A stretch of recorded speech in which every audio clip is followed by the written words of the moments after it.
Боловсрол соёл шинжлэх ухааны яамны стратеги бодлого төлөвлөлтийн газрын дарга Насанбаярын Мууны шашинтай тухай топ сенсац олон нийтийн сүлжээгээр маш хүчтэй явж байна. Ямар шашнаа шүүтгэн тухайн хүний эрх. Монгол улсад шашин шүүтгэх нь хуулиар чөлөөтэй. Манай сурвалжлагчийг энэ талаар лавлахад миний ямар шашин шүүтгэн чамд ямар хамаатай юм бэ хэмээн тас загинсан гинэ. Гэвч энэ сэдв чухам яагаад ингэтлээ хүмүүсийн анхаарлын төвд ороод байна вэ? Монголчууд ямар учраас чухамхүү энэ Насанбаяр гэж эмэгтэйг Мууны шашинтай гэдгийн төлөө барьж идэх шахан боорлон вэ?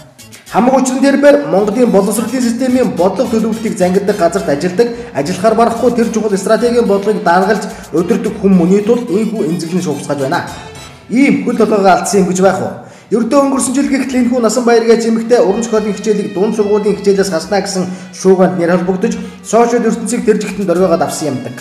Үүнээс үчихэд манай монголчууд ч юу ах вэ? Дэлхийд дахинаараа боловсролын системд тун эмзэг ханддаг нь харагдана.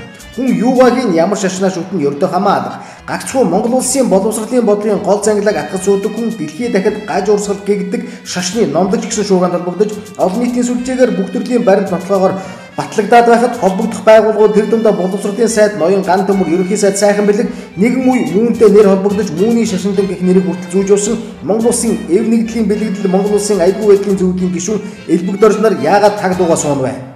Ямарваа шашин гадны улсад нэвтрэхтэй боловсролын системээр нь дамжин нэвтэрдэг нь тогтоогдсон. Ийм эмзэг сэдв дэгдээд буу юм болж байхад эдгээр эргэтэн дархтнууд яагаад амдаа ус балгасан мэт суун вэ?